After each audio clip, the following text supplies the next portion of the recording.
Hi, I'm Dani from Practical Mummy Loves Luxury. Welcome to my series of videos for new or expecting parents. Today I'll be sharing with you my favorite ways of saving money, especially after becoming a parent. All the relevant details are in the description box below. I hope you enjoy this video and let's get started.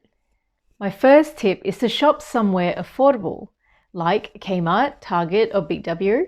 If you don't live in Australia, there will be something similar in your country. Say in the US, I think Walmart is quite affordable. For me, Kmart often has the best deals for toys and clothing for children. This video is not sponsored, just saying.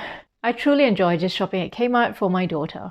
I've sometimes found deals are better at Kmart compared to buying pre-loved. For the warmer months, one-piece suits can be really affordable at places like Kmart and Target, especially towards the end of the season. Sometimes these suits can go for a clearance price of $2 each.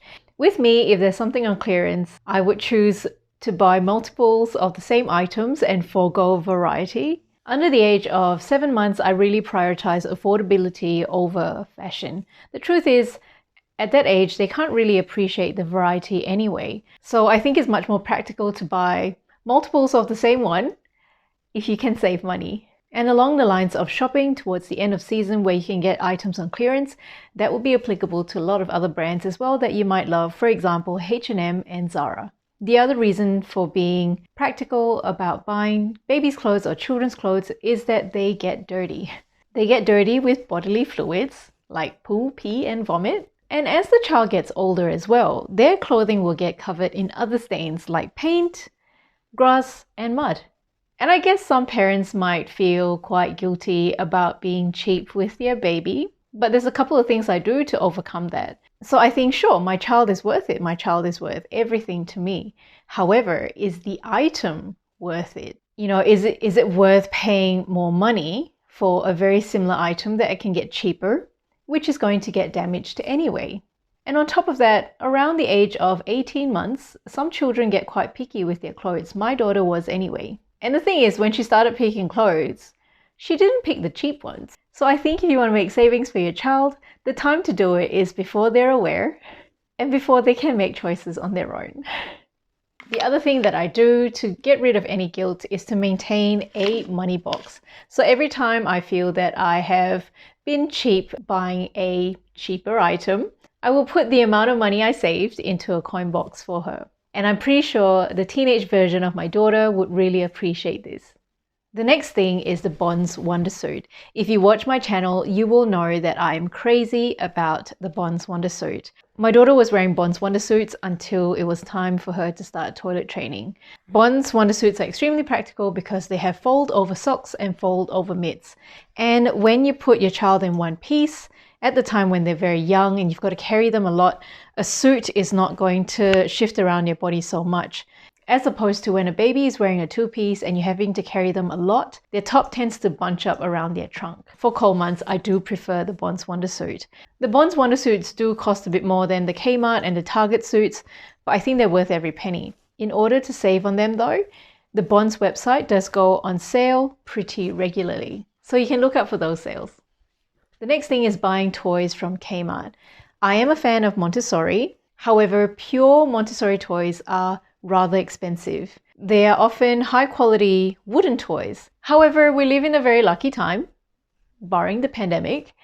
Kmart now makes really high quality wooden toys as well at much more reasonable prices. I do suggest that you go and check them out. At some stage, I do plan on making a video on my favorite Kmart toys, so do keep an eye out on that one if you're interested. The next thing is considering the pre-loved market, and I'm referring to hand-me-downs, buying secondhand, renting or borrowing.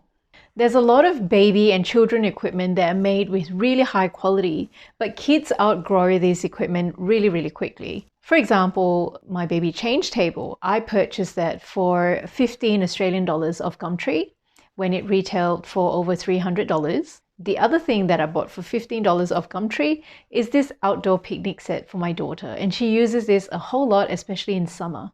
I think it's also reasonable to accept pre-loved items from someone that you trust. For example, prams. It's actually really hard to know what features you would like in a pram. Given the number of prams out there on the market as well, it can be very overwhelming to choose from them. So if there's someone that you know or trust who is willing to give you a pram, I would suggest that you take it. And then you can test out the pram, and based on that, you can gain an understanding of what features you do and don't like in that pram. After that, you can go and choose a pram that you do like. Or if you like the same pram and you really want a brand new one, you can go ahead and buy the same pram brand new as well. The other item that I think is great to get pre-loved is a bassinet. A baby outgrows a bassinet very quickly. Within 8 weeks, definitely within 12 weeks. However, a bassinet can be extremely useful in the early months. So I would suggest that you either look on the pre-loved market for a high quality bassinet. I certainly got one off Gumtree for approximately $60 or $70 when it retailed for over $200. Or you can also rent hospital bassinets. Websites like babylane.com.au, cocoonhire.com.au offer hospital bassinets for rental. And I'll leave all the details in the description box below.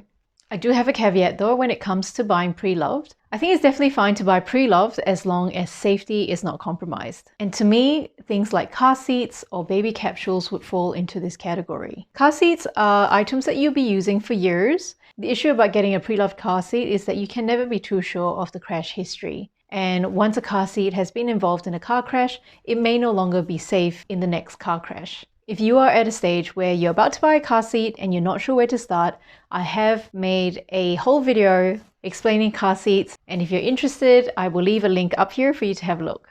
The next tip that I've got is to do your research early and then wait for a sale. There are tons of retailers out there that go on sale. Baby Bunting is one of them, and online stores like Baby Kingdom and Baby Village also have products that go on sale on a regular basis. So if you do your research early, bookmark the item and wait for a sale. My next money saving tip is to go shopping at Baby Expo. So Baby Expo runs at the start of every year. In Adelaide, it's often around April. However, not this year because of the pandemic. I'm pretty hopeful it'll be running again next year. One of the items that I did buy at Baby Expo is this pair of Attipas shoes. So these are socks with a sole. These are her really old ones. They are her first walker shoes. I think you can tell already that I'm pretty frugal, but I do spend a little bit more on shoes for my daughter because I think that's important for the development of her feet. These retail for about 55 Australian dollars. However, at Baby Expo, I was able to get them for about $35 per pair.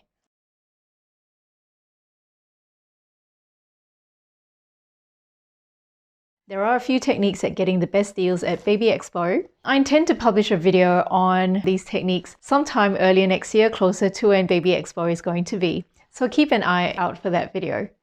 The next one is a tip that you can use to save money on your baby stuff and also your own personal items. And that is a cashback system. The cashback system that I use is cashrewards.com.au. Using a cashback system means that you get a percentage of the purchase price. And all you need to do is sign up for Cash Rewards, log in and search for your favorite store, and then you can just start shopping. There are multiple companies that offer a cashback with cashrewards.com.au. As an example, you get 1% back on Chemist Warehouse, 2% on eBay, 7% on Amazon, 3% from catch.com.au, 3.5% from Bonds, 3.5% back from Baby Bunting, and the list goes on. So Coles, David Jones, Woolies, Myer all have a cashback reward system with this website. And for example, with Bonds, you can wait for a 40% off sale and still get an additional 3.5% cashback if you purchase it via this website. The other retailer that I like to shop at via Cash Rewards is Chemist Warehouse. If you're not already aware, Chemist Warehouse often offers extremely good deals already, and I like to purchase things like my baby lotion, my baby shampoo, baby formula, nappies, and other baby essentials via Chemist Warehouse. And the other really great thing about doing this is that if you spend $50 and above at Chemist Warehouse, delivery is free. I've used cashrewards.com.au for a few months now, and so far so good. I will leave a link below for cashrewards.com.au. If you use that link, I will get a small commission at no extra cost to you. If you're interested and if you use that link, thank you so much in advance. My next money saving tip is to pay for activities as you go. So there are a lot of children's activities that will ask for you to pay for a full term at a cheaper price compared to paying a casual rate. So that used to be really tempting to me. But personally, I found that it is actually cheaper for me to just pay as I go. The reason being there might be 10 or 12 classes in a term. And at the start of the term, you may have really good intentions to attend every single class to get the biggest bang for your buck. However, sometimes it's not that easy to make it to the class, and that can be for different reasons. You know, your child could be sick, you could be sick, you could have visitors coming to town to see you. You may want to go and visit somebody at the time. There may be a birthday party on that you need to go to, or sometimes simply your baby won't get in the car. Yes, I know. So it often works out cheaper just to pay for a single class as I go. One exception to this rule though is the Adelaide Zoo. The annual membership for an adult to Adelaide Zoo is $114. However, a single entry is about $38. So in a year, you only need to go to Adelaide Zoo 4 times before you get your money's worth. And children under the age of 4 enter Adelaide Zoo for free. When the child is very young, often when you visit the zoo, you don't get to see all the animals. So it's better to have an annual pass so that you can go back numerous times a year to get the full experience of the zoo. For parents with really young children, I think it is most worthwhile to start a membership at around the age of 2, because that's when the child is old enough to appreciate the zoo. And you'll never get tired of the activities that you can do there. Other than just looking at the animals, there is a petting area and there's also a playground. For myself, with an annual pass, I tend to go to Adelaide Zoo approximately once a month when the weather is good. And Adelaide Zoo is open every single day of the year, including Christmas and New Year. My next money-saving tip is joining a toy library. A toy library's membership is approximately $40 a year, and that allows us access to tons of toys. I've already done a video on toys that you can get at a toy library, so if you're interested in getting a closer look, go ahead and watch that video. My next tip is to be organized, or at least to be as organized as possible. When you're disorganized, you waste a lot of money. I've already spoken about how planning ahead can get you the best deals compared to buying something impromptu or last minute. From week to week, also plan your meals and do your grocery shopping based on your meal plans. That would eliminate a lot of food wastage. And also keeping the house decluttered and as tidy as possible, because that would avoid you forgetting about spare things that you have and them just living at the bottom of a cupboard somewhere being unused. And then you forget that spare is even there and you end up buying an additional one. I have a whole video as well on tidying, and if you haven't seen it, I will link it up here for you. My next tip is to look for free activities to do. As an example, a walk along the Torrens River, going to a playground, tram rides in the city, the botanical gardens, or the Central Market. Since Christmas is just around the corner, I thought I would take a detour from this series and do a book reading. And the book that I'll be reading is The Elf on the Shelf. You can probably tell from my outfit and the setup that I'm in the process of preparing this video right now. Other than doing just a book reading, as you can tell from the sneak peek footage that I've got on screen, I'll also be including some images of the shenanigans that my elf has been up to. So if you or your family are big fans of Elf on a Shelf, or you're looking for some Elf on a Shelf ideas, this would be a great video to be looking out for and to also share with your family. So do subscribe and hit that notification bell. That way you'll be informed when that video becomes available. And while you wait for that video, do feel free to check out these videos over here. Otherwise, I do hope that you enjoyed this video on money saving tips for parents. If you did, don't forget to click on that like button and share it with your friends. Thank you so much for watching, and I look forward to seeing you next time. Bye!